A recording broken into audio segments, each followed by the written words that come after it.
anyị ga-amalite ofe nrọ isa ụtụtụ a site n'ịbụ abụ 43, hymn number 43.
A chụrụ aja ngabiga anyị bụ Kraịst, ya mere ka anyị na-eme emume ahụ, ọ bụghị n'ihi iko achịcha ochie, ọ bụghịkwa n'ihi iko achịcha nke bụ obi ọjọọ na-ajụ ọlụ, kama na achịcha ekoghị eko nke bụ ịdị ọcha na eziokwu. Ebe mere ka Kraịst si na ndị nwụrụ anwụ bilie, ọ gaghị anwụ ọzọ. Ọnwụ abụghịkwa onye na-enwe ya ọzọ, n'ihi na ya onwe ya nwụrụ. Ọ nwụrụ naanị otu ọnwụ n'ebe mmehie dị, ma ndụ ọ na-adị n'ebe Chineke nọ. Otu a, unu onwe unu na-agụkwa n'onwe unu bụ ndị nwụrụ anwụ n'ebe mmehie dị, mana unu na-adị ndụ n'ime Kraịst Jizọs n'ebe Chineke nọ. Emewo ka Kraịst si na ndị nwụrụ anwụ bilie, mkpụrụ mbụ nke ndị daworo n'ụra ọnwụ, n'ihi na ebe ọ nwụrụ site n'aka mmadụ, mbilite ọnwụ nke ndị nwụrụ anwụ sitekwara n'aka mmadụ. N'ihi na dịka ọnwụ dịrị mmadụ niile n'ime Adam, ọ bụkwa otu a ka a ga-eme ka mmadụ niile dị ndụ n'ime Kraịst ahụ. Otuto dịrị Nna na Ọkpara na Mmụọ Nsọ, otu ọ dịrị na mbụ, ọ dị ugbu a, ọ ga-adị otu ahụ were oge ebighị ebi. Amen. Kolekt maka ịdị ọcha nke obi. Mmadụ niile, Chineke nke pụrụ ihe niile, nke n'ime gị, onye maara ọchịchọ niile, onye na-adịghị ezi ihe ọ bụla n'anya gị, sachaa echiche nke obi anyị site n'iku ume nke mmụọ nsọ gị, ka anyị wee hụ gị n'anya nke ọma, wee bulie aha nkarị ka o si wee kwesị site na Kraịst bụ onye nwe anyị. Amen. Otuto dịrị Chineke n'elu mmadụ niile, otuto dịrị Chineke n'ebe kachasị elu, udo dịkwara ndị ya n'ụwa.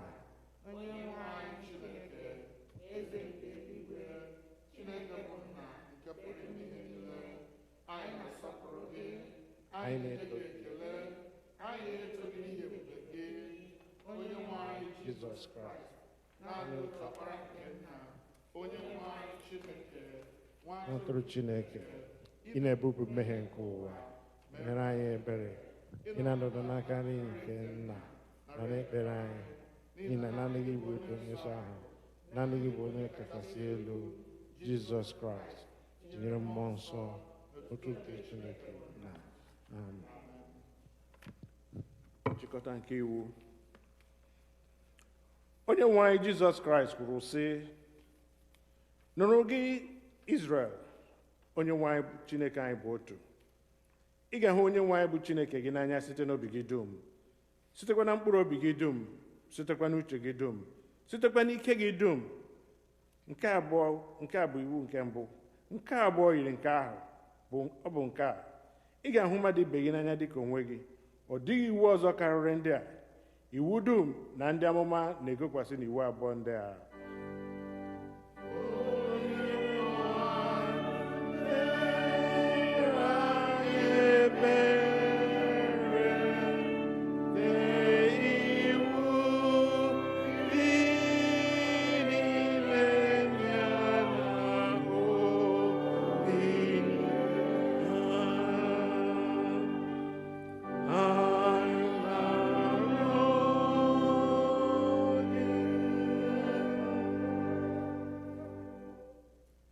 Chineke hụrụ ụwa n'anya rie nne, na o nyere naanị otu Ọkpara ya bụ Jizọs Kraịst ka ọ zọpụta anyị na mmehie anyị niile, ka ọ bụrụ onye na-ekpechitara anyị ọnụ anyị n'eluigwe ma wetakwuo anyị na ndụ ebighị ebi. N'ihi na okwu nkasi obi nke onye nzọpụta anyị Kraịst na-agwa ndị chere ya n'iru n'ezie: bịakwutenụ m, unu ndị na-adọgbu onwe unu n'ọlụ, ndị ebokwara ibu dị arọ, mụ onwe m ga-emekwa ka unu zuru ike. Nụrụ na okwu St. Pọl kwuru: okwu a kwesịrị ntụkwasị obi, kwesịkwa ka a nara ya nke ọma n'ụzọ niile ọbụla, na Kraịst Jizọs bịara n'ụwa ịzọpụta ndị mmehie.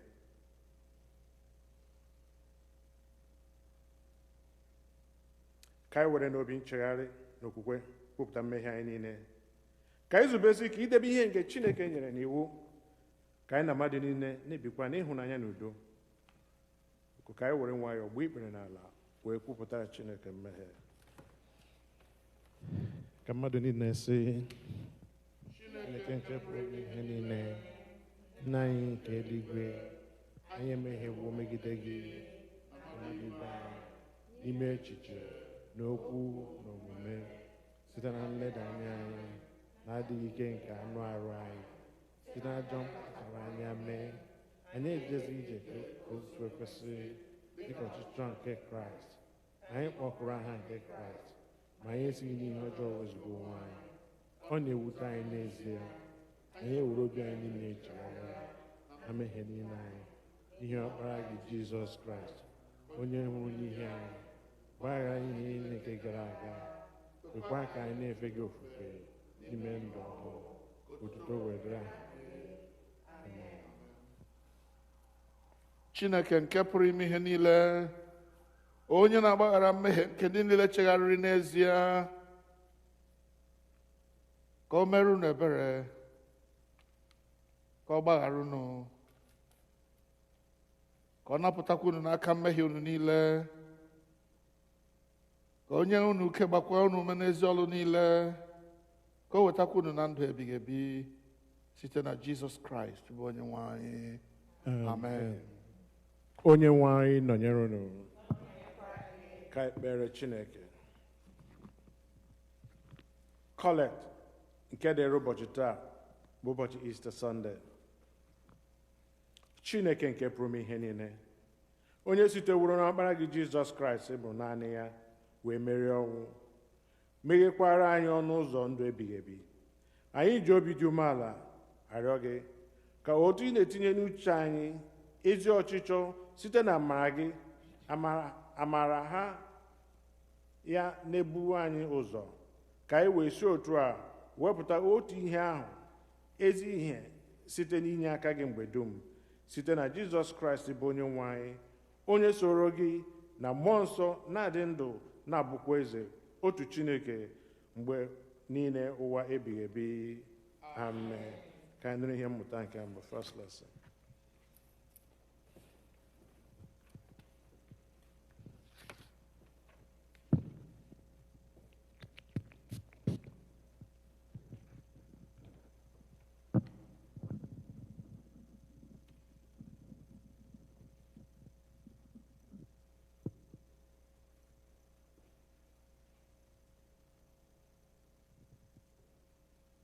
Ihe mmụta nke mbụ ga-esi n'akwụkwọ Olu Ndi Ozi isi nke 10 malite n'amaokwu nke 34 ruo n'amaokwu nke 43.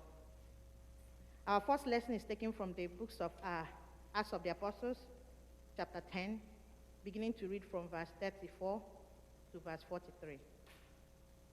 Peter wee saghe ọnụ ya, sị, n'ezie, ana m aghọta na Chineke abụghị onye na-ele mmadụ anya n'iru, kama n'ime mba ọbụla, onye na-atụ egwu ya, onye na-alụkwa ọlụ ezi omume, bụ onye ọ na-anara nke ọma.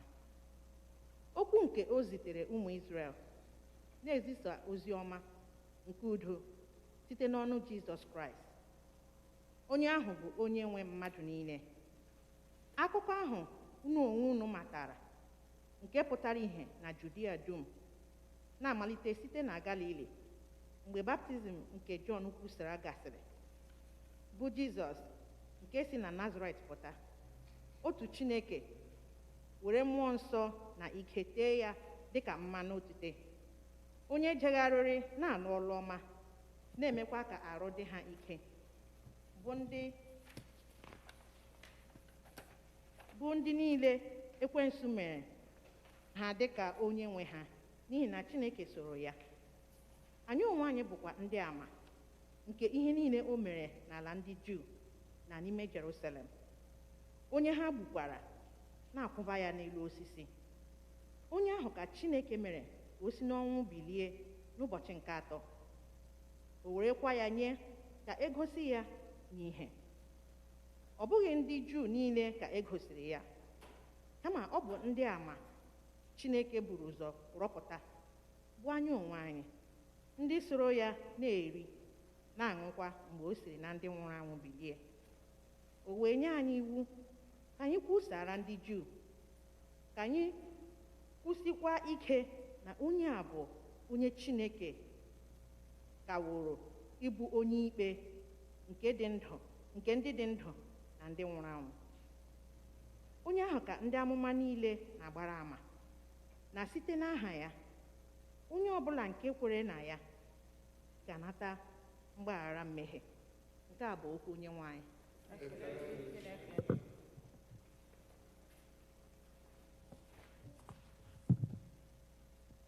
Abu-Ọma nke dịrị ụbọchị taa, Abu-Ọma 118, Psalm 118.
Biko ka anyị nọdụ ala ka anyị nụ ihe mmụta nke abụọ. Our second reading will be taken from Paul's first letter to the Corinthians, chapter 15, verses 1 through 11. Now, I would remind you, brothers and sisters, of the good news that I proclaimed to you, which you in turn received, in which also you stand, through which also you are being saved, if you hold firmly to the message that I proclaimed to you, unless you have come to believe in vain. For I handed on to you, as of first importance, what I in turn had received, that Christ died for our sins in accordance with the Scriptures, that he was buried, that he was raised on the third day in accordance with the Scriptures, that he appeared to Cephas, then to the 12. Then he appeared to more than 500 brothers and sisters at one time, most of whom are still alive, though some have died. Then he appeared to James, then to all the apostles. Last of all, as to one untimely born, he appeared also to me. For I am the least of the apostles, unfit to be called an apostle, because I persecuted the church of God. But by the grace of God, I am what I am, and his grace towards me has not been in vain. On the contrary, I worked harder than any of them, though it was not I, but the grace of God that is with me. Whether then it was I or they, so we proclaim, and so you have come to believe. The word of the Lord.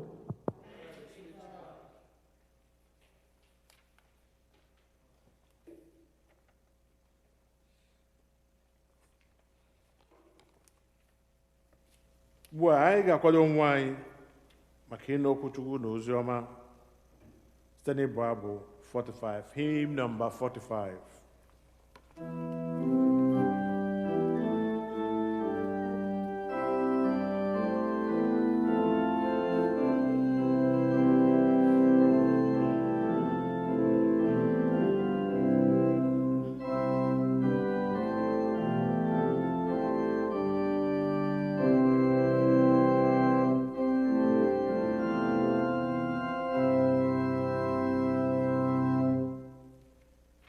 Jesus,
edere ozi ọma n'isi nke 20, ozi ọma dịka Jọn onye dị nsọ dere ya, malite n'amaokwu nke 1. Otuto dịrị Chukwu.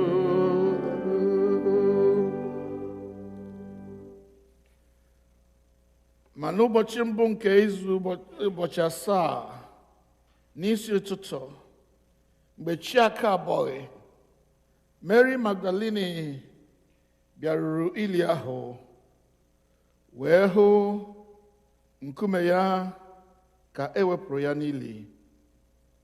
Ya mere ọ gbaa ọsọ bịakwute Simon Peter, bịakwutekwa onye ọzọ ahụ na-eso ụzọ Jizọs, onye Jizọs hụrụ n'anya, sị ha ewepụwo onye nwe anyị n'ili, anyị amaghịkwa ebe ha tọgbọrọ ya.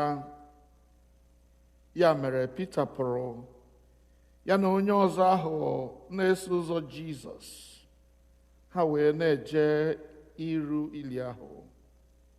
Ha abụọ wee gbaa ọsọ n'otu. Onye ọzọ ahụ na-eso ụzọ Jizọs wee gbakarị Pita, buru ụzọ bịarue ili ahụ. O wee ruru ala nyoo n'ime ya, hụ ezi akwa ozu ahụ ka ha tọgbọrọ. Otu ọ dị, ọ baghị n'ime. Ya mere Simon Peter bịakwa na-eso ya. O wee baa n'ime ili ahụ, o wee hụ ezi akwa ozu ahụ ka ha tọgbọrọ, ịchafụkwa nke dịrị isi ya, ya na ezi akwa ozu ahụ tọgbọrọ n'otu ebe, atọgbọghị n'otu ebe, kama atụrụworo ya ebe debe n'otu ebe dị iche. Ya mere mgbe ahụ onye ọzọ ahụ na-eso ụzọ Jizọs, onye buru ụzọ bịaruo ili, bakwara n'ime, o wee hụ, kwerekwa. N'ihi na ha aka amaghị ihe edeworo n'akwụkwọ nsọ na ọ ghaghị isi n'ọnwụ na ndị nwụrụ anwụ bilie. Ya mere ndị ahụ, ndị na-eso ụzọ Jizọs, laghachiri ọzọ n'ụlọ nke aka ha. Ma Mary na-eguzo n'ezi na nso ili ahụ na-akwa akwa. Ya mere ka ọ na-akwa, o ruru ala nyoo n'ime ili. O wee hụ ndị mmụọ ozi abụọ na-eyi uwe ọcha ka ha nọdụrụ ala, otu n'isi, otu kwa n'ụkwụ, n'ebe atọgbọrọ arụ Jizọs. Ndị ahụ wee sị ya, "Nwaanyị, gịnị mere ị na-akwa akwa?" Ọ sị ha, "N'ihi na ha bupụrụ onye nwe m, amataghịkwa m ebe ha tọgbọrọ ya."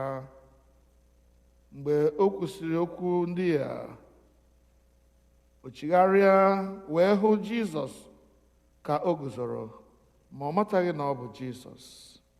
Jizọs sị ya, "Nwaanyị, gịnị mere ị na-akwa akwa? Onye ka ị na-achọ?" Nwaanyị ahụ, ebe ọ na-eche na ọ bụ onye nche n'ubi ahụ a gbara ogige, ọ sị ya, "Onye nwe anyị, ọ bụrụ na gị onwe gị bupụrụ ya, gwa m ebe ị tọgbọrọ ya, ka mụ onwe m bupụkwa ya." Jizọs sị ya, "Mary." Nwaanyị ahụ chigharịa sị ya n'asụsụ Hibru, "Rabboni," nke bụ onye ozizi Jizọs sị ya, emetụla m aka, n'ihi na aka m arịgoghị lakwuru nna m, ma gakwuru ụmụnna m sị ha, ana m arịgo lakwuru nna m na nna unu, na Chineke m na Chineke unu. Mary Magdalini wee bịa kọrọ ndị na-eso ụzọ ya sị, ahụwo m Onyenwe anyị. Ọ kọkwara ha otu ọ gwara ya rịị ihe ndị a. Nke a bụ ozi ọma nke Kraịst. Ekele dịrị Chukwu.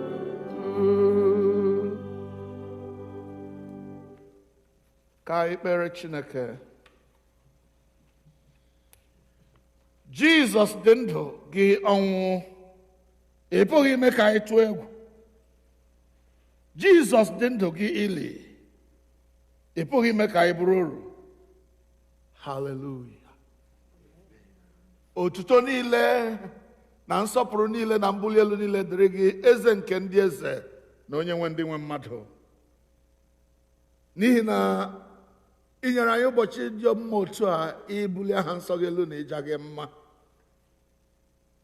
n'ime ka ụwa niile mara na Kraịst anyị esiwo n'ọnwụ bilie. Nara ekele gị, onye mere ka ọ dị otu a, n'ihi na ama ndị iro achịgbu anyị n'ọchị. Ya mere, nyere anyị aka ịghọta nke a, na mbilite n'ọnwụ a dị anyị mkpa nke ukwuu. Ka ebe anyị soro ya nwụọ ọnwụ site na baptizim, ka anyị sorokwa ya bilie baa na ndụ ọhụụ. Anyị kpere nke a n'aha nke Nna na nke Ọkpara na nke Mmụọ Nsọ. Amen. Keleenụ Jehova n'ihi na ọ dị mma, n'ihi na ruo mgbe ebighị ebi ebere ya dị.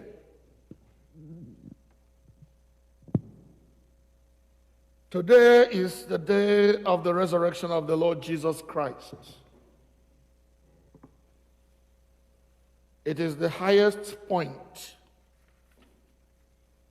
in the Christian calendar. It is the highest feast or festival of the church.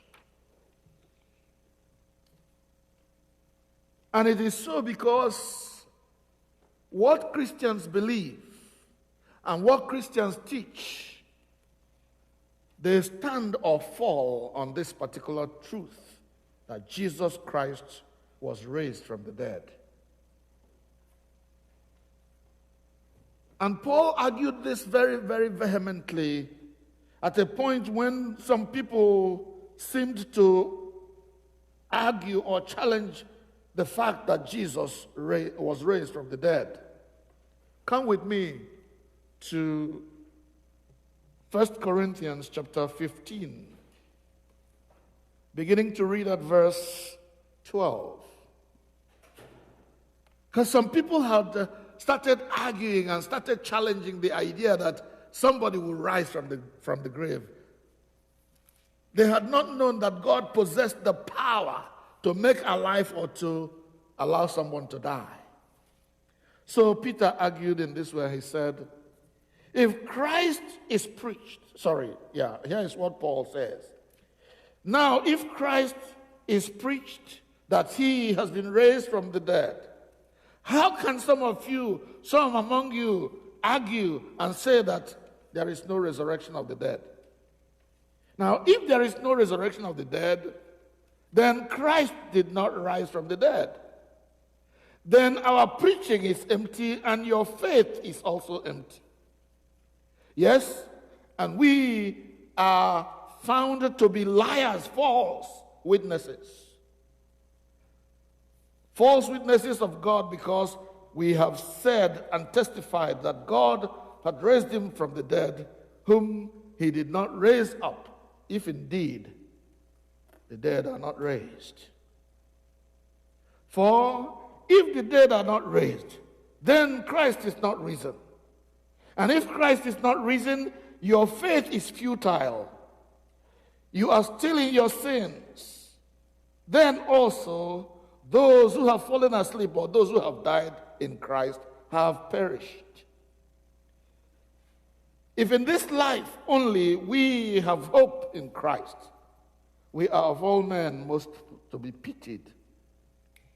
But now, hallelujah, Christ is raised from the dead and has become the firstborn, the first fruit of all who have fallen asleep. For by a man came death, and by a man also has come the resurrection of the dead. In Adam all die. In Christ Jesus, all are made alive forever. Amen. Resurrection is real. Yes, Jesus, on a day like this, was raised from the dead. But see, it is one thing to say and accept and believe that Christ was raised, a historical fact, something that happened. It's a general belief. Everybody knows it's a historical fact.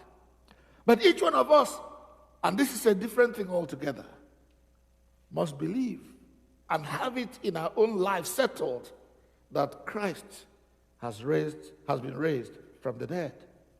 Resurrection is real generally, but it is also real personally if you would believe.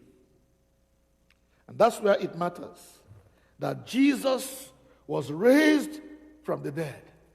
Not just that it happened out there, it is happening in my own life. It has happened in my own life.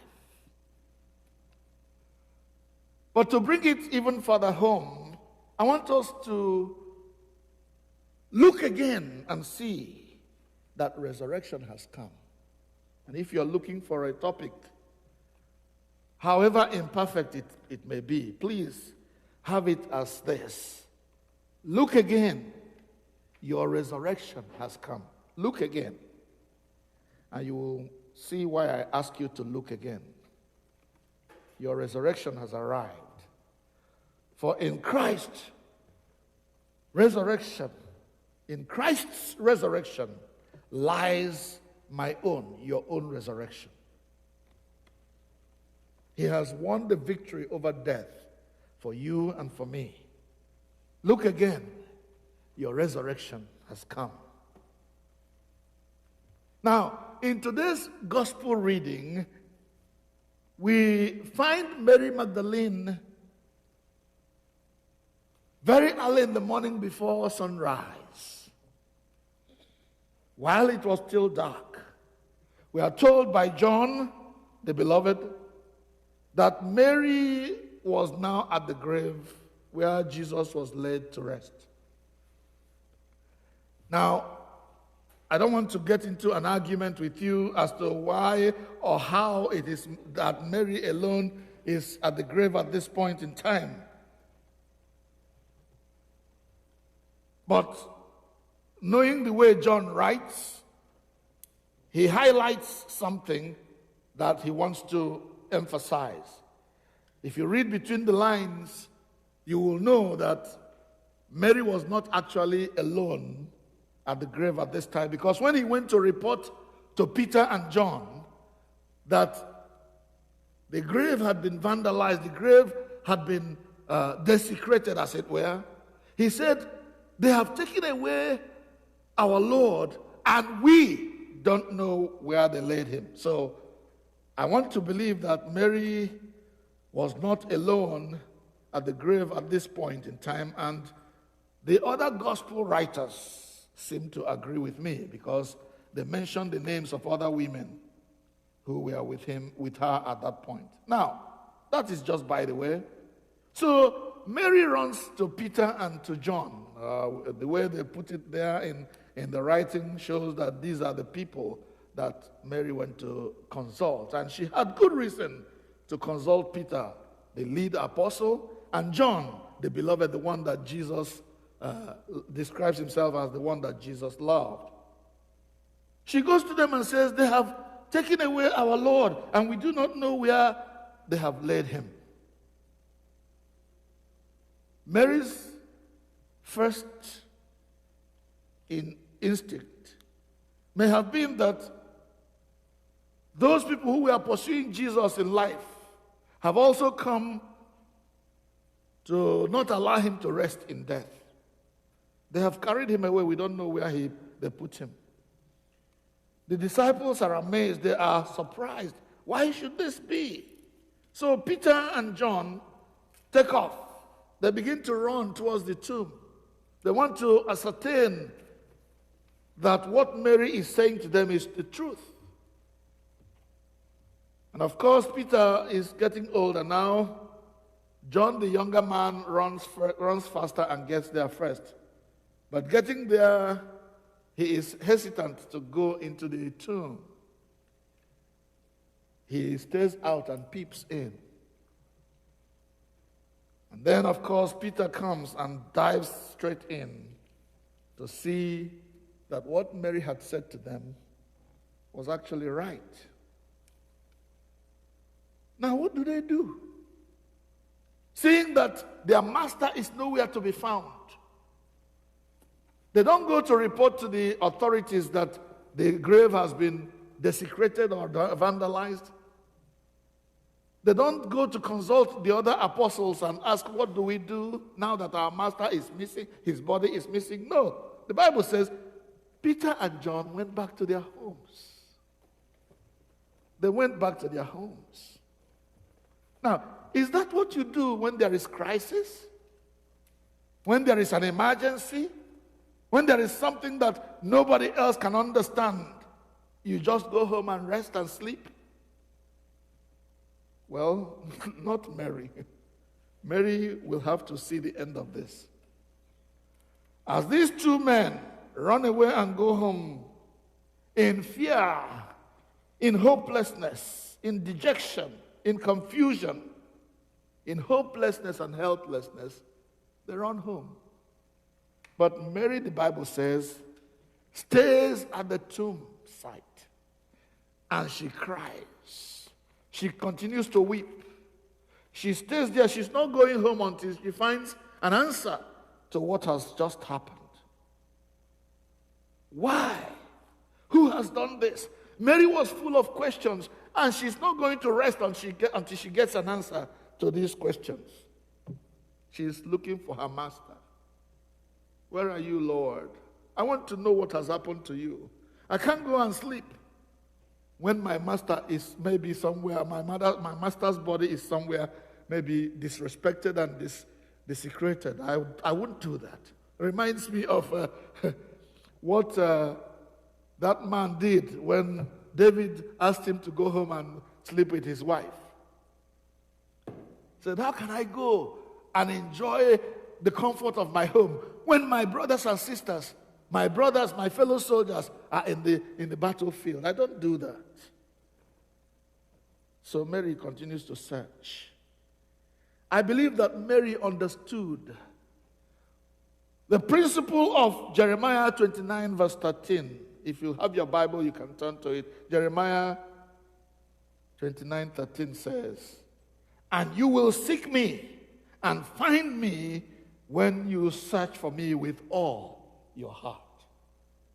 You will seek me and find me when you search for me with all your heart. Mary was searching for her master with all her heart. And because God has promised that whoever searches for him with all their heart will find them, will find him. So as Mary is there, wondering what has happened to her master, the Bible says she looks again. That's why I said to you, look again, your resurrection is around. Your resurrection has happened. Mary, even though she was the first person that looked the first time to discover that the body of Jesus was no longer in the grave, the Bible says as she was pacing around thinking, what has happened to my master, she looked again into this tomb. And this time, the empty tomb is no longer empty. But it wasn't the master that she found in that empty tomb. This time it was two angels that she was finding there. One of them at the head, one of them at the foot where Jesus was laid. Now, the answer to her question is beginning to emerge because she was looking for her master with all her heart. When you are looking for Jesus, when you want to serve the Lord, are you doing so with all your heart? Are you giving it your best shot when you want to serve the Lord? Are you doing it only when it is comfortable, when it is convenient? So as Mary looks again, she finds these two angels who ask her a question. Woman, why are you crying? And with tears coming down her cheeks, she says, I'm crying because they have taken away my master and I don't know where they put him. As she was saying those words, she hears some footsteps behind her and turns, and there comes a man. Mary, because of the tears in her eyes, wasn't ready to look, and she's not looking for anybody. She's not wanting any other thing except to know what has happened to her master. This man behind her says to her, woman, who are you looking for? Why are you crying? Two questions in a row. If you are the one that took him away, tell me where you put him and I will go get him. It was then that the mystery is broken. The puzzle is solved because Mary hears a voice that she can recognize that calls her by name. Mary. And once that Mary had that voice, my sheep hear my voice and they understand who I am. They know me. They follow me. Once she had that voice, she says, Rabboni, the special name that she used to call her master. Is it you, sir? Thank God you're here. Yeah, she grabbed Jesus. Jesus said, no, don't touch me yet. It's no longer time for us to touch. I am going to my Father and your Father, to your God and my God.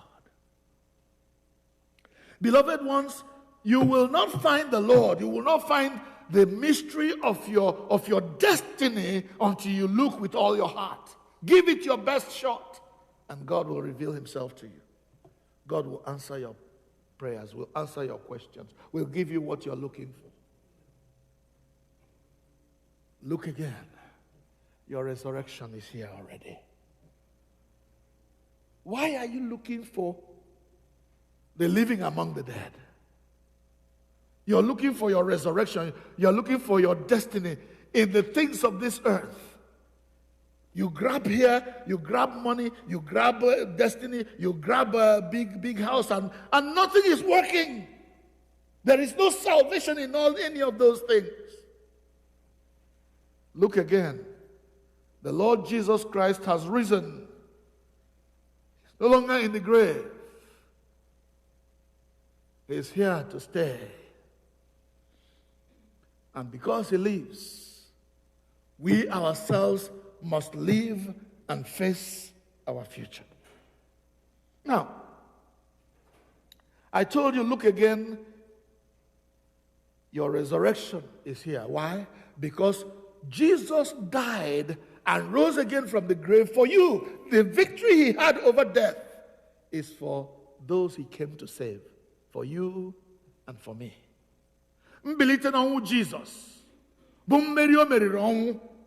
O meriri ya mụ na gị. Anyị bụ ndị mmeri n'ihi na Jesus anyị bụ onye mmeri. So when Jesus rose from the grave, he resurrected all my dreams that had died.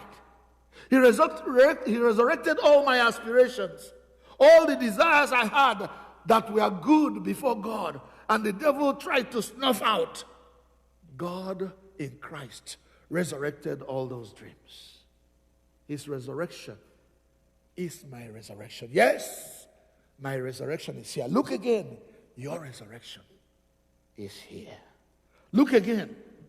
Your resurrection is here. Resurrection to new life. Resurrection to life abundant. Resurrection from death to life. Resurrection from from sin to righteousness. Resurrection from foolishness to wisdom. And that resurrection has not happened until it happens to you. You will not find me until you seek me with all your heart. Mary sought Jesus with all her heart, and Jesus revealed himself to her, so that Mary went home rejoicing. Go and tell my brothers that I go to my Father and their Father, to my God and your God.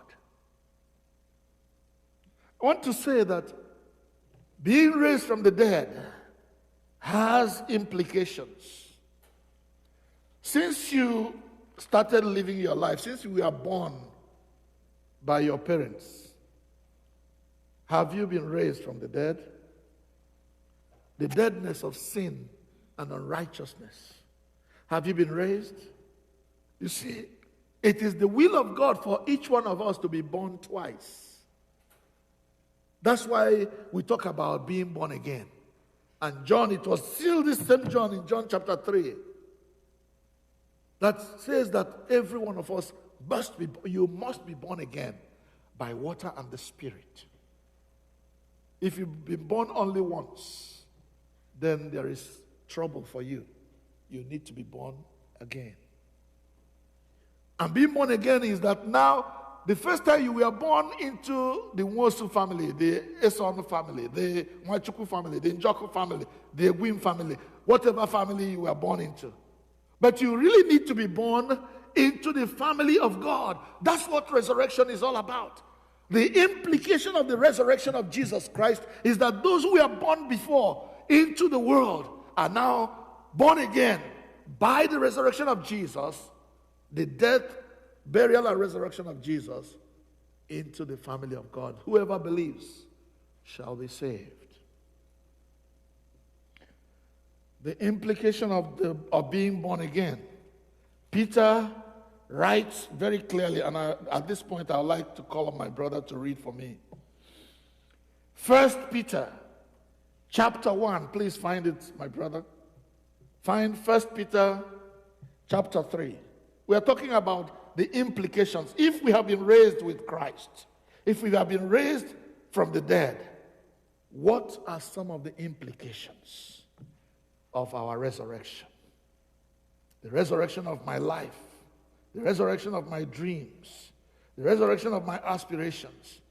What does it imply? Come, read 1 Peter chapter 1. I want you to begin to read, or at least to read from me from verse 3. 1 Peter 1, 3.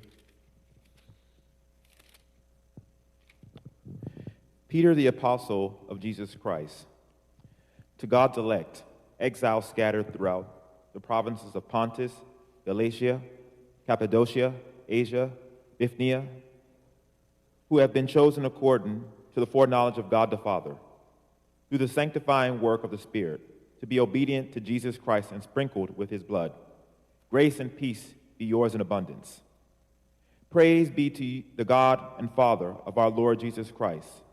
In his great mercy, he has given us new birth into a living hope. He has given us new birth into a living hope. Go ahead. Through the resurrection of Jesus Christ from the dead. And that living hope comes to us through the resurrection of Jesus Christ. Please stop there for a moment. Do you see one of the implications of being born again, of being resurrected with Jesus? The Bible says in that place, please read it again, that he has given us a living hope through the resurrection of Jesus. In other words, you and I now have a hope, not just a hope, but a hope that is alive forevermore. A hope that one day we are going to be with the Lord, spend eternity with the Lord. One day we are going to be different. We are now born into a living hope through the resurrection of Jesus Christ. In other words, the resurrection of Jesus Christ, mmalite n'ọnwụ Christ, ewetaworo anyị olileanya. Olileanya na anyị ga-abụ ndị nketa alaeze Chineke. Olileanya na anyị bụ ụmụ Chineke, members of the family of God now. And being members of the family of God, we are also inheritors of the benefits therefrom. If you're a member of a family, all the legacies, all the inheritances that your father has left are there for you. Praise the Lord. The resurrection of Jesus implies that you and I now have a living hope. Let me speak about one more implication of the resurrection of Jesus. Look at Colossians chapter 3. Colossians, don't go please. Colossians chapter 3, read it for me. Colossians chapter 3, we are going to read verses 1 to 6. Colossians 3, 1 to 6.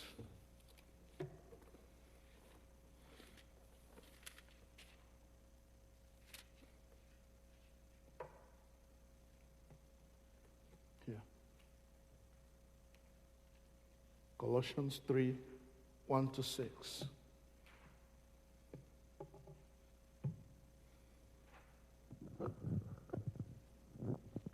Please listen carefully. Since then, you have been raised with Christ. Since then, you have been raised with Christ. Set your hearts on things above, That's the implication now. Set your hearts on things above. where Christ is seated at the right hand of God. There in heaven, where he wants you to set your eyes on, Christ is already seated there. Set your minds on things above, not on earthly things. For you died, and your life is now hidden with Christ in God. You see, when you died and you were buried with Christ through baptism, your life was hidden with Christ in God. I don't know whether you have written a letter before. You finish writing your letter, you fold it, you put it in an envelope, and you're now going into the post office to post it, so you put it in a book to carry it to the post office. Your life is hidden with Christ inside God, where it will never be touched by anything evil. When Christ, who is your life, appears, then you also will appear with him in glory. Hallelujah. Put to death, therefore, whatever belongs to your earthly nature: sexual immorality, impurity, lust, evil desires, and greed, which is idolatry. Because of these, the wrath of God is coming. Thank you. I had to point out those two implications so you know that it is not only benefit, there are also requirements. You gain some, you work some.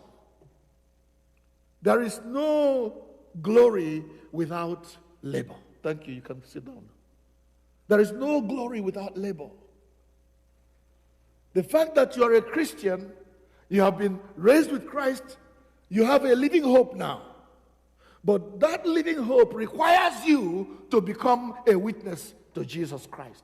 And that means that you are going to set your mind and your heart and everything within you on things above, not on things on the earth. You see, many of us are distracted by the things we have here on earth. Food, clothes, basic mundane things, fame. No, the Bible says, if you seek first the kingdom of God, these things will be added. There will be jara added unto you.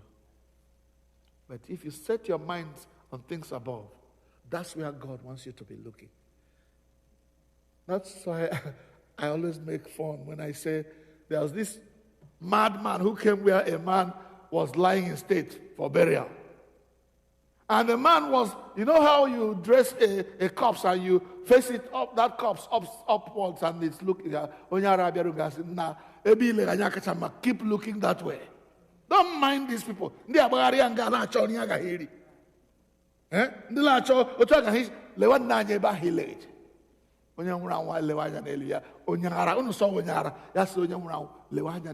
what God wants us to be doing. Even while you're alive, when you're walking the earth, don't be distracted by the things of the earth. Look to Jesus and live. Keep looking up. Look, for your resurrection is here already. Let's bow our heads in prayer.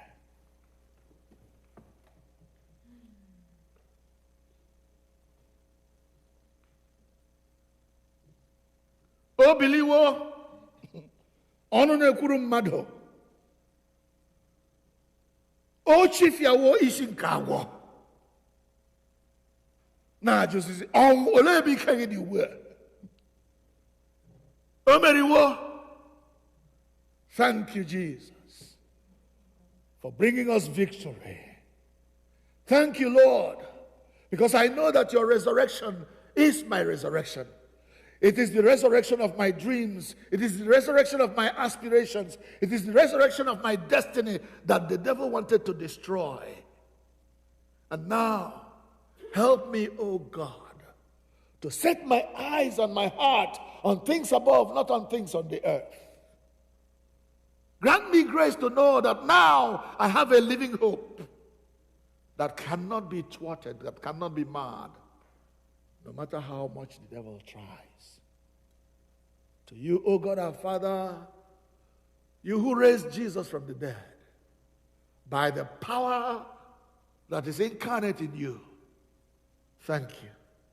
Receive all the glory and praise through the same Jesus Christ, my Lord and Savior.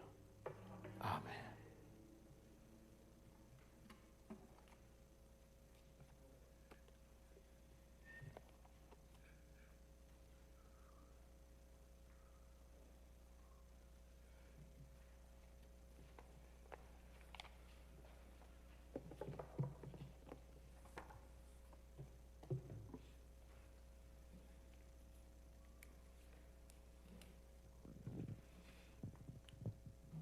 Biko ugbu a anyị ga-ebili ọtọ ka anyị wee kwesị okwu anyị ike n'ime Chineke with the Nicene Creed. Ka mmadụ niile si anyị kwere n'otu Chineke bụ Nna nke pụrụ ime ihe niile, onye kere eluigwe n'ụwa, ihe niile nke anyị na-ahụ ma nke anyị na-adịghị ahụ. Anyị kwere n'otu onye nwe anyị Jizọs Kraịst, naanị otu ọkpara nke Chineke, onye nna ya mụtara tutu ụwa niile adị, Chineke nke pụtara na Chineke, ihe nke pụtara n'ihe, ezi Chineke nke pụtara na ezi Chineke, onye a mụtara mụta ma ekeghị eke, onye ya na nna ya bụ otu dị, onye sitere n'aka ya wee kee ihe niile, ihe anyị bụ mmadụ na n'ihi nzọpụta anyị. O si n'elu rujara ata site n'ike nke mmụọ nsọ, o yiri anụ arụ mmadụ, nke nwa agbọghọ na-amaghị nwoke bụ Mary, wee mee ya mmadụ n'ihe anyị, akpọgidere ya n'obe Kolekt, nke ya nke atọ, o si na anụ bili ọzọ, dịka akwụkwọ nsọ si kwuo, ọ rigoro n'eluigwe, ọ na-anọ n'aka nri nke Nna, ọ ga-abịakwa ọzọ n'otuto ikpe ndị dị ndụ na ndị nwụrụ anwụ. Alaeze ya agaghị enwe ọgwụgwụ. Anyị kwere na mmụọ nsọ, onye nwe anyị na otu na ndụ, onye si na nwa ahụ arapụta, ya na ekpere na-etokwa ya na ọkpara, o kwuru okwu site n'ọnụ ndị amụma. Anyị kwere n'otu Katọlik Apostolic Chọọchị dị nsọ. Anyị kwere n'otu baptizim na mgbaghara mmehie. Anyị bidozi n'ọnwụ ndị nwụrụ anwụ na ndụ mkpụrụ abịa abịa. Ka ekpere Chineke. Ugbu a anyị ga-ekpe ekpere dị iche iche n'olu Bekee.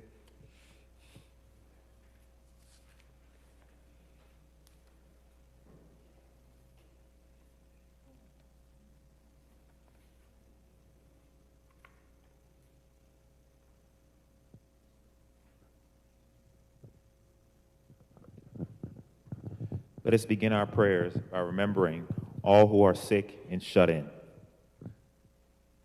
We ask for comfort and healing of all those who suffer in body, mind, or spirit. We pray for the people listed below. Please add the names of those you may know or remember. Give them courage and hope in their troubles, and bring them the joy of your salvation. Lord, in your mercy. We pray for those who celebrate their birthdays this week. O God, our time's in your hand. Look with favor, we pray, on these your servants. As they begin another year in their lives this week, grant that they may grow in wisdom and grace and strengthen their trust in your goodness all the days of their lives. Lord, in your mercy. We pray for those who celebrate their marriage anniversaries this week.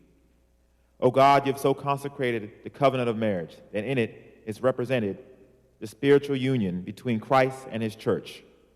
Send therefore your blessings upon your servants who celebrate their marriage anniversaries this week, that they may so love, honor, and cherish each other in faithfulness and patience, in wisdom and true godliness, and that their homes may be a haven of blessing and peace. Lord, in your mercy. We remember those and the families of those who have died in the faith of Christ. Almighty and eternal God, from whose love in Christ we cannot be parted, either by death or life, hear our prayers and thanksgiving for all these people who we remember this day, fulfill in them the purpose of your love, and bring us all with them to your eternal joy. Lord, have mercy on those who mourn, who are filled with the pain of grief because of their loss. Grant that they may know the consolation of your love. Lord, in your mercy. Hear our prayers in these times of difficulty. O God, our refuge and strength, a very present help in trouble, in this challenging and uncertain time during a global pandemic and a public health crisis. We come before you offering our prayers on behalf of those in need, the church, and the world. God of love, we rejoice with angels and all the host of heaven as we celebrate the resurrection of your Son. Bless today's joyful celebration and turn our hearts to you with new delight and commitment. We praise you, Almighty God. Alleluia. Amen. God of mercy, bring your church to new life. Awaken in us a faithfulness that manifests itself in joy, in dedication to work of reconciliation in the world, in care for your creation, in awe of your glory. We pray for all the church leaders, especially Michael, the presiding bishop and primate of the Episcopal Church, Henry, the primate of the Nigerian Anglican Communion, Marianne, the bishop of the Episcopal Diocese of Washington, and all the bishops and the clergy, especially Clinton, our priest in charge, for all lay leaders. Fill your church with all truth and peace. Lord, in your mercy. God of wholeness, bring those who suffer to new life. We pray for those who bear the burden of pain and anxiety, whose relationships are shattered, whose lives are full of despair. We pray especially for all those who continue to suffer during this pandemic, for all the victims of COVID-19, and for all who are sick, and for those who are dying from it. Lead us to find ways to present with them and reflect your love for them. Lord, in your mercy. God of light, bring those in authority to new life in the ways they lead their nations. We pray for the President of America and the President of Nigeria, that these leaders and the leaders of other nations around the world may be led by your wisdom, that they may search for your will and see it clearly. Show them the path of integrity and truth, that their people may live in peace, and that all may share evenly from the bounties of this earth. Lord, in your mercy. God of eternity, we give thanks for those who have gone before us and have entered into new and everlasting life in your presence. We pray especially for those who have died from COVID-19. Grant them life, eternity, through the resurrection of your Son, Jesus Christ. Lord, in your mercy. Holy God, long ago, faithful women and men first proclaimed the good news of the resurrection, and the world was changed forever. May we keep the faith with them, that our witness may be bold, our love deep, and our faith true. Through Jesus Christ our Lord, who lives and reigns forever and ever. Amen.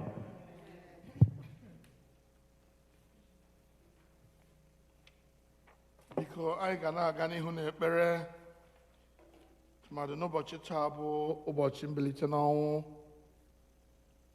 Ọ ga-abụrụ anyị ihe ọṅụ na ihe ikele ekele na ụmụnne anyị ndị ihe na-esiri ike na ndị nọ n'ụzọ nke mmekpa ahụ na Chineke anyị napụtara ha.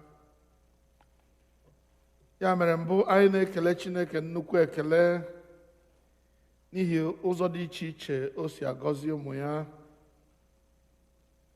Anyị na-ekele Chineke nnukwu ekele n'ihi ụmụnne anyị ndị na-eme emume ncheta ọmụmụ ha n'ime izu anyị batara, tụmadị nwanne anyị nwanyị Roslyn Bakalụ, onye ncheta ọmụmụ ya dabara n'ụbọchị taa bụ ụbọchị Ista.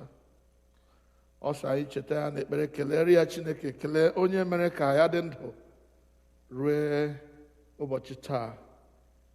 Ya mere onye nwe anyị na-arịọ gị ka ị nara ekele nke nwa gị nwaanyị na-enye gị. Ewe na-arịọ ka etụkwasịrị ya ndụ n'elu ndụ, tụkwasịrị ya afọ n'elu afọ. Anyị jikwa ya nwe ya mere ihe mgbakwasị ụkwụ na-echeta ụmụnne anyị ndị ọzọ niile ndị na-eme emume ncheta ọmụmụ ha n'ime izu a. Gọzie ha niile, kwe ka ha guzosie ike n'ime okwukwe nke Kraịst, ka ọ dịrị ha mma n'aha otu Kraịst ahụ bụ onye nwe anyị. Amen. N'otu aka ahụkwa anyị na-echeta nwanne anyị nwanyị bụ ya na di ya bụ Prince Victor na Princess Oluchi Onyekwere, ndị na-eme emume ncheta mgbe ha bara akwụkwọ nke dabakwara n'ụbọchị taa bụ ụbọchị nke anọ n'ime ọnwa anọ nke afọ 2021. Ha wee na-arịọ na-ekele Chineke ekele otu o si doo ha dịka di na nwunye ọtụtụ afọ ndị a niile ha mụọ na ụmụ ha eto. Na-arịọkwa Chineke ka ọ nọnyere ha niile n'ezinụlọ ha, ka amara Chineke wee na-abara ha ụba mgbe niile. Chineke maara ihe dị ha mkpa n'obi na arịrịọ nke ha nwere, na otu o si dị ha mma n'obi na Chineke na-anọnyere ha. Wee na-arịọ ka Chineke gaa n'ihu na-edu ha, na-eche ha mgbe niile. Ya mere anyị na-arịọrọ ha, tinye n'aka gị Nna nke eluigwe, gị onye mere ka ha dị ndụ nọrọ dịka di na nwunye ọtụtụ afọ ndị a niile. Gị mere ha mara, durukwa ha gawa ruo ọgwụgwụ ndụ ha, site na Jizọs Kraịst bụ onye nwe anyị. Amen. Otu nwanne anyị nwanyị wetara ihe onyinye, na-ekwu okwu na ihe onyinye a ya wetara bụ nkwa ya kwere Chineke mgbe ọ nọ n'ihe mgbu. Chineke wee mezuoro ya mkpa ahụ, ya wee weta ihe onyinye. Nkwa ahụ o kwere Chineke, ọ na-emezu ya taa. Chineke anyị amara na otu o siri dịrị nwaanyị a n'obi, onye wetara ihe onyinye a. Ya mere Nna nke eluigwe, anyị na-arara olu gị nwaanyị, onye kwere sị na ya kwere gị nkwa, wee na-asị na ya na-emezu nkwa ahụ taa. Chineke ekele na otuto na nsọpụrụ dịrị gị n'imezuru ya ihe ọ rịọrọ gị. Anyị na-arịọ ka ị gakwa n'ihu na-egboro ya na ezinụlọ ya mkpa niile dịrị ha, ka ọ ga-abụ mgbe niile ha enwe ọṅụ, nwee ihe ha ga-eji na-enye gị ekele mgbe niile, site na Jizọs Kraịst bụ onye nwe anyị. Amen. Anyị na-echeta ụmụnne anyị ndị mmadụ ha nwụrụ. Anyị na-ekele Chineke na nwanne anyị nwanyị bụ Vera ihe agwa m na ọ lara gaa lie di ya bụ nwanne anyị nwoke Harold ihe agwa m. Chineke nyere ha aka, olili mmadụ ahụ aga nke ọma, ha wee sikwa ebe ahụ lọghachita n'udo. Anyị na-ekele Chineke n'isi ha. Anyị na-echeta ezinụlọ nwanne anyị nwanyị bụ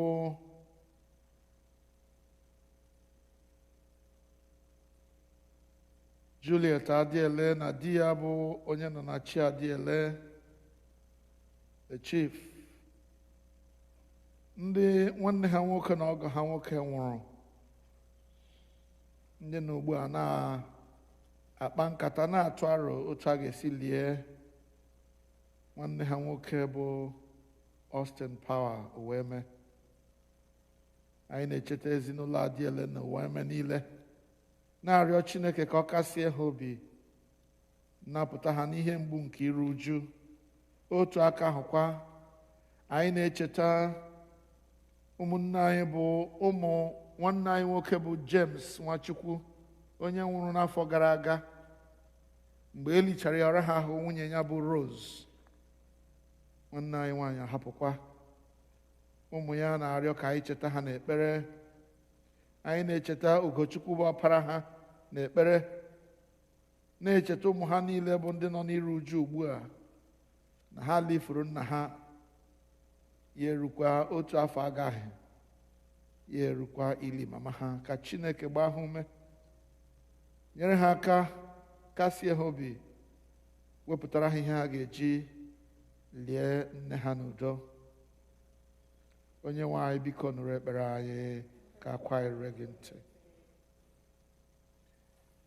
Anyị na-ekele Chineke n'ihi ụmụnne anyị Irene Nwachukwu na Emilia Ọnụọha, ndị ọgọ ha nwoke bụ Mr.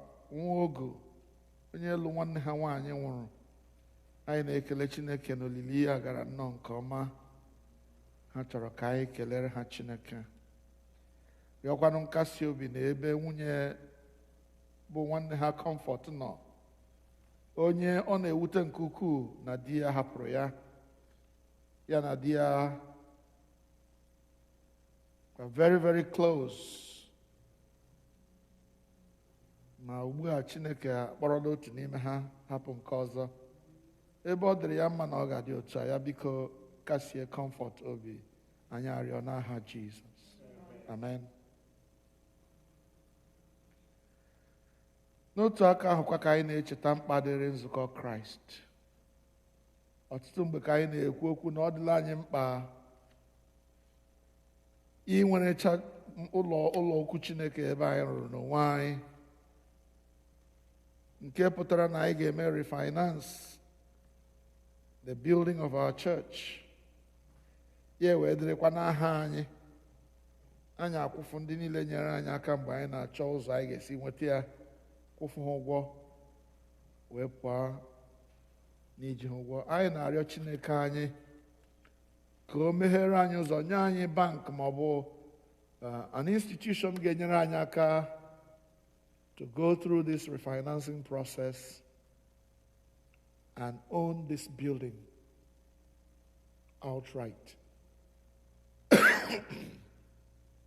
Ya mere n'ekpere anyị taa ka anyị niile tinye ọnụ si Chineke, ya biko kwara anyị ụzọ ebe ụzọ na-adịghị, rọpụtara anyị the banking or loan institution ga-enyere anyị aka anyị aga through the refinancing process without any hitches on the way.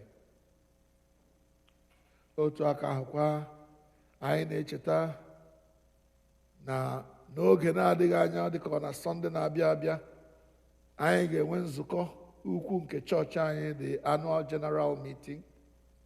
Ka Chineke nọnyere anyị mgbe anyị na-eme nzukọ a, ka a tụpụta aro dị iche iche ga-eme ka ihe gaa nke ọma na nzukọ Kraịst. Ka Chineke rọpụtara anyị ndị ga-abata na kansụl bịa nyere anyị aka ịrụ ọrụ nke Chineke, ya baa uru dị mma. Onye nwe anyị nụrụ ekpere anyị, ka akwa rue gị ntị. Dịka ihu anyị dị iche iche, otu akwa ka mkpa anyị niile dị iche iche. Ya mere ka anyị were nwa mgbe fọdụrụnụ wee bute mkpa anyị dị iche iche na mkpa ezinụlọ anyị dị iche iche n'ihu Chineke ugbu a.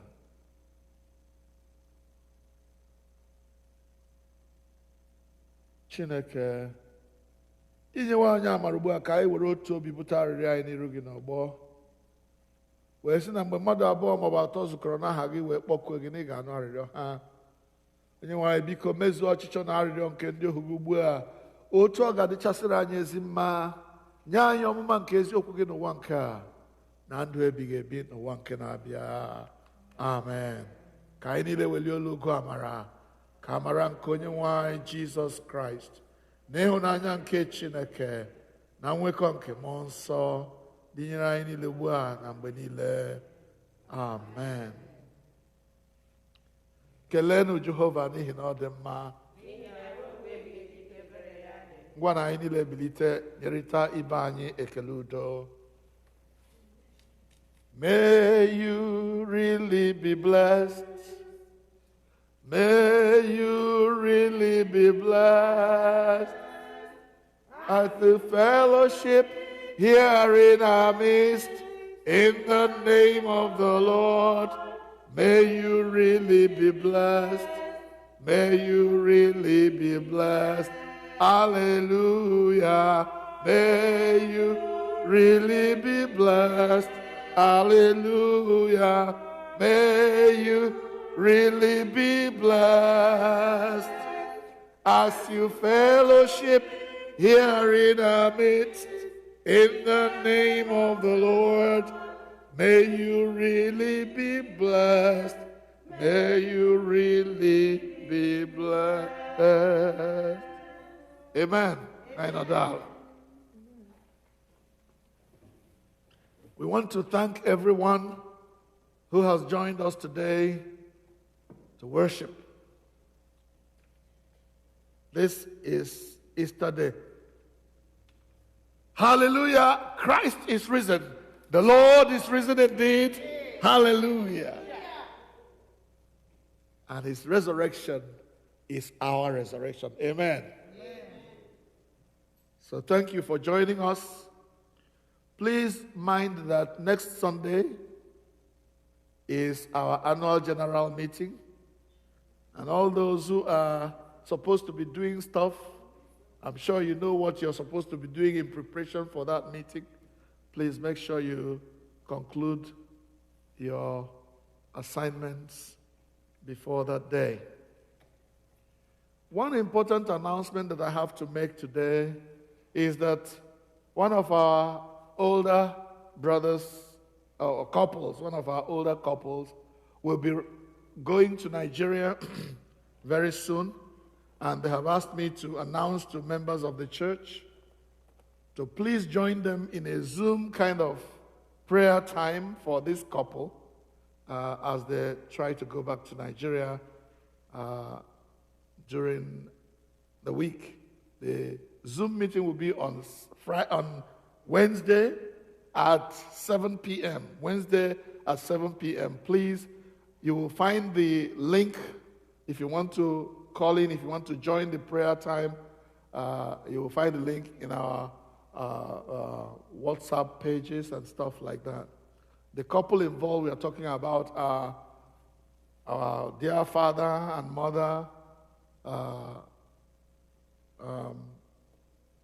Moses Ahagotu, and his wife, Sister Dora Ahagotu.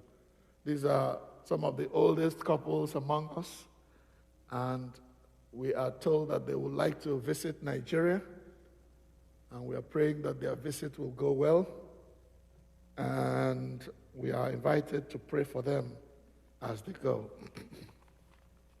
If there are any other things that you need to know, they will be disseminated. The information will be passed on through our usual channels of information. I'm only left to plead with you to continue your support for the church, especially on this Easter Day. Let us bring our support in abundance so that the work of God may go on. Amen.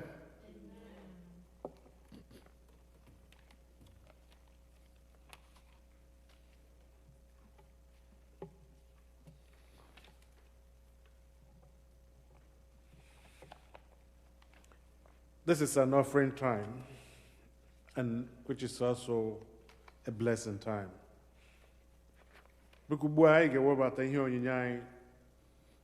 Using the various media I were buying our Bible 212 Biko Kaimenoka.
ka anyị lee anya na page 18 n'usoro anyị ji ekpere ka mmadụ niile ekpesị gị onwe gị onye nwe anyị ka ịdị ukwu niile na ike niile na otuto niile na ịbụ eze niile dịrị n'ihi na ihe niile nke eluigwe na nke dị n'ụwa bụ nke gị n'ebe ị nọ ka ihe niile si bịa ọ bụkwa site n'ihe i nyere anyị ka anyị na-enyeghachi gị n'aha nke Nna na nke Ọkpara na nke Mmụọ Nsọ amen.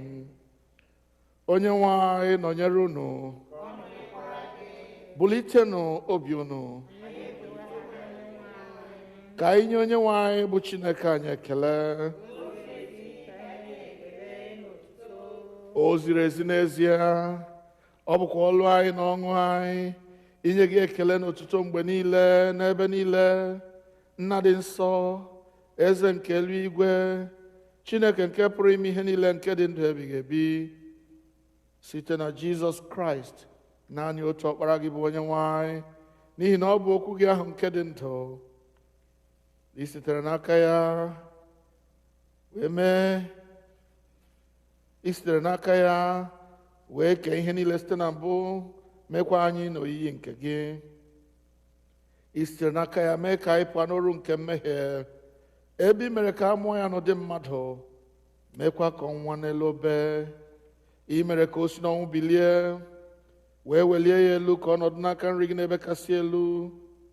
Ị sitere n'aka ya zikwasị n'isi anyị mmụọ gị nke dị nsọ ma na-enyekwa ndụ, wee mee ka anyị bụrụ gị ndị na ihe onwunwe.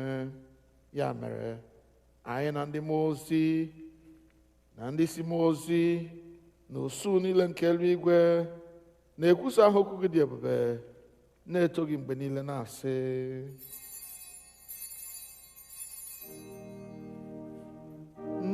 nsọ nsọ nsọ ka onye nwanyị dị, Chineke nke nwee ike na ime niile. Eluigwe na ụwa jupụtara n'otuto gị. Hosana n'ebe kachasị elu, Hosana n'ebe kachasị elu. Onye agọziri agọzi ka onye ahụ bụ nke na-abịa n'aha onye nwe anyị. Hosana n'ebe kachasị elu, na n'ebe kachasị elu. Ka anyị kpere Chineke.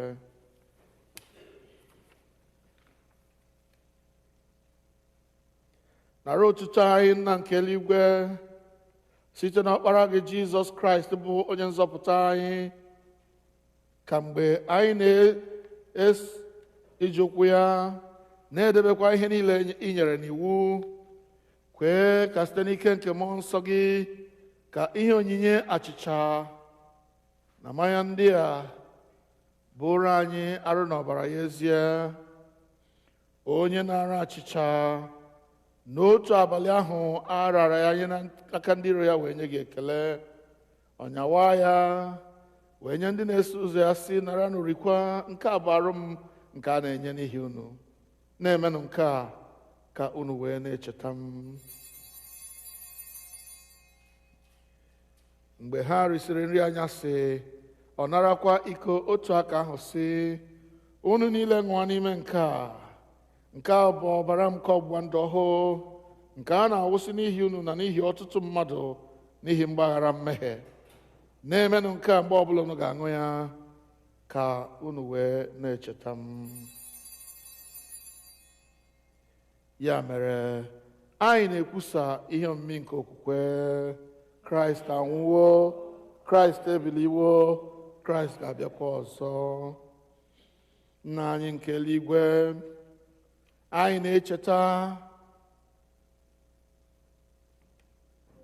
Nna anyị nke eluigwe, anyị na-echeta àjà ijiri onwe gị chụọ naanị otu mgbe n'elu obe, na-ekwusa mbilite n'ọnwụ gị dị ike na nrịgoro n'eluigwe gị dị ebube, ebe anyị na-ele anya na ị ga-abịa ọzọ n'ebube. Anyị ji achịcha nke a na iko nke a na-eme emume otu àjà ahụ zuru oke, nara site n'aka ya bụ nnukwu onye isi nchụàjà anyị Jizọs Kraịst àjà ekele n'ụtụtụ anyị nke a. Nara site n'aka ya bụ nnukwu onye isi nchụàjà anyị àjà ekele n'ụtụtụ anyị nke a, mgbe anyị na-eri na-aṅụ ihe omimi ndị a dị nsọ n'iru ebe nsọ gị bụ Chineke. Menwe anya ọhụụ site n'ike nke mmụọ gị, kụnye n'ime anyị mmụọ nke ịhụnanya gị, jikọtakwa anyị niile n'ime arụ nke ọkpara gị Jizọs Kraịst bụ onye nwe anyị, site na ya na nnọnyere ya na n'ime ya na site n'ike nke mmụọ nsọ, anyị na ndị niile na-eguzo n'iru gị na n'ụwa na n'eluigwe na-akpọ isiala nye gị, Nna nke pụrụ ime ihe niile, na-abụ nke otuto ebighị ebi. Ngọzi niile na nsọpụrụ niile na otuto niile na ike niile dịrị gị ruo mgbe niile ebighị ebi. Amen.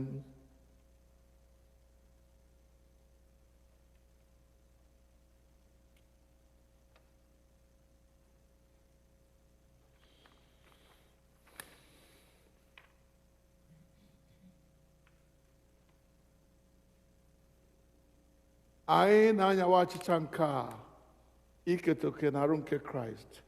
Ọ bụ ezie na anyị dị ọtụtụ, anyị bụ otu arụ, n'ihi na anyị niile na-eketa oke n'otu achịcha ahụ. Nwa atụrụ Chineke, ị na-ebupụ mmehie nke ụwa, mere anyị ebere. Nwa atụrụ Chineke, ị na-ebupụ mmehie nke ụwa, mere anyị ebere.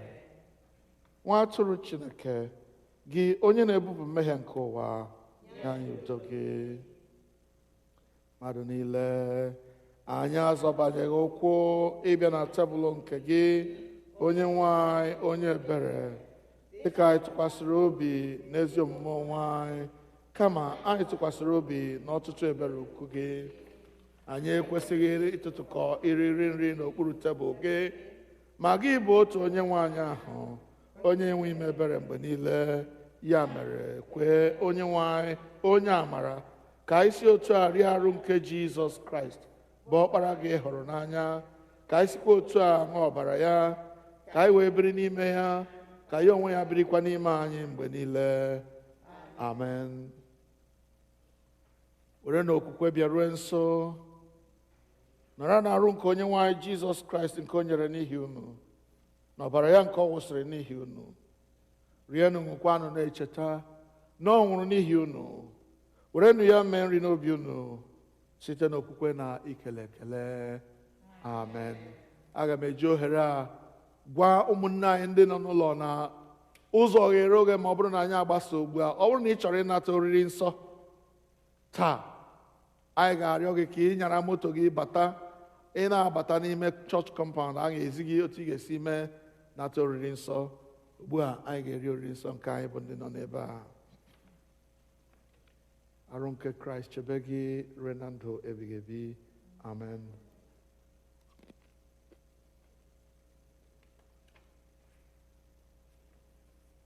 Ọbara nke Kraịst chebe gị ruo na ndụ ebighị ebi. Amen.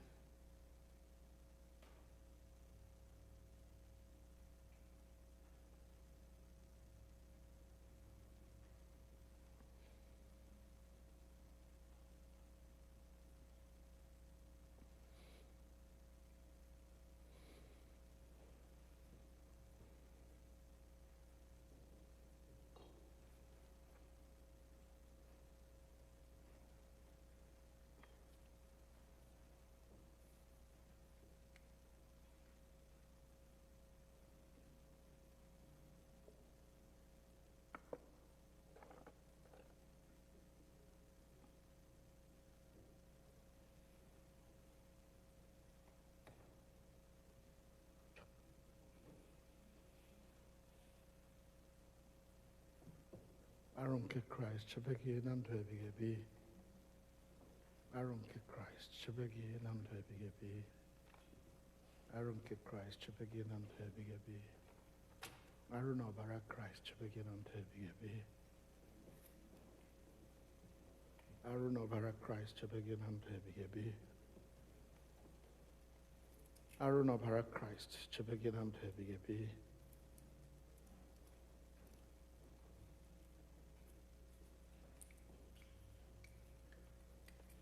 Arụ na ọbara Kraịst chebe gị na ndụ ebighị ebi. Amen.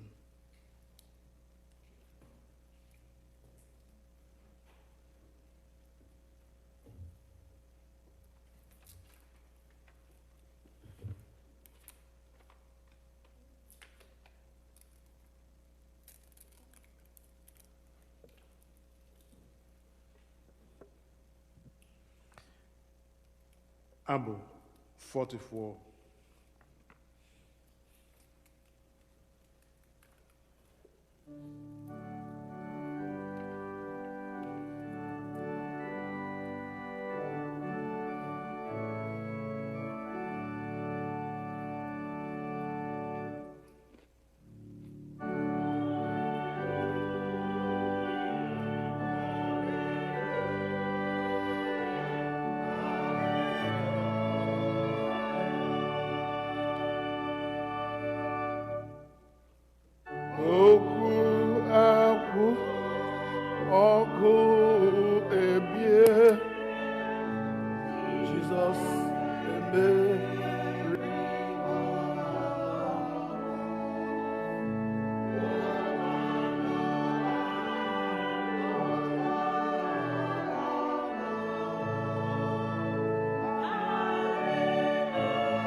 Dịka onye nzọpụta anyị kụziri anyị, etu a ka anyị na-ekpesị.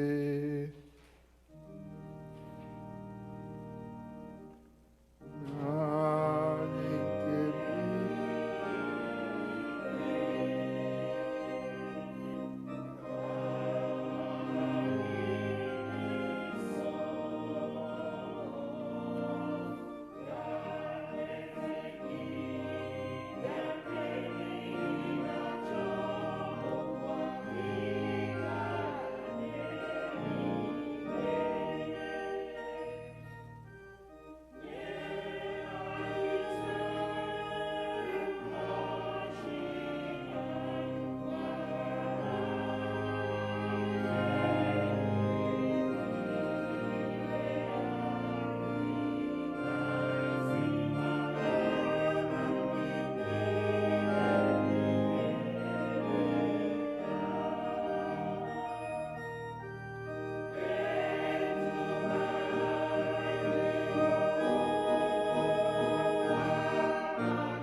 ekele mgbe erisiri oriri nsọ mmadụ niile.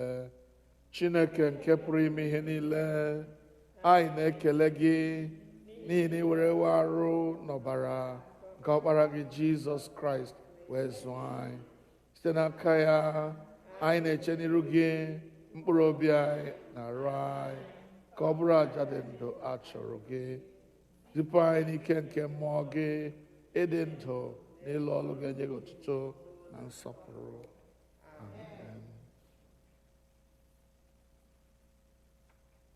Ka anyị kpere Chineke.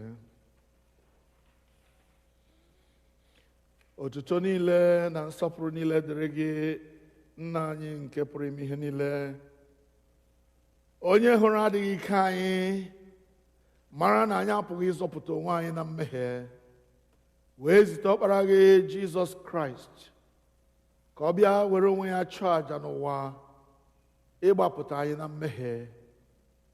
Leenụ ka o si dị mma na onye na-enweghị mmehie ọbụla bịara nwụọ n'ihi ndị mmehie ka e wee kpọọ anyị ụmụ Chineke.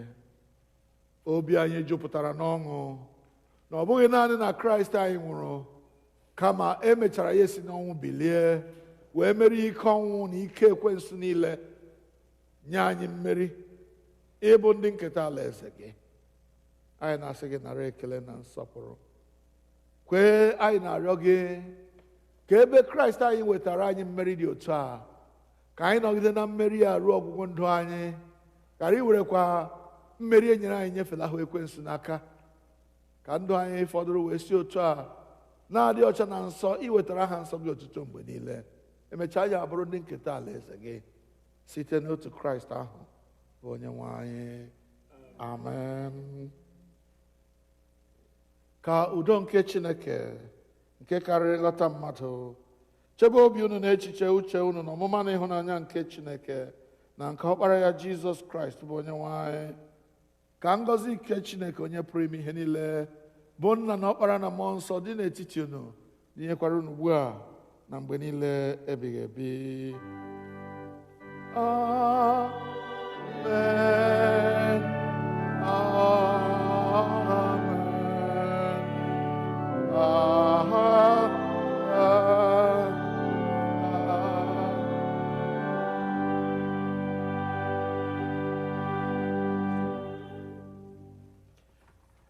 Anyị ga-eweta ofe nri anyị n'ụtụtụ a na njedebe site n'ịbụ abụ 50, hymn number 50.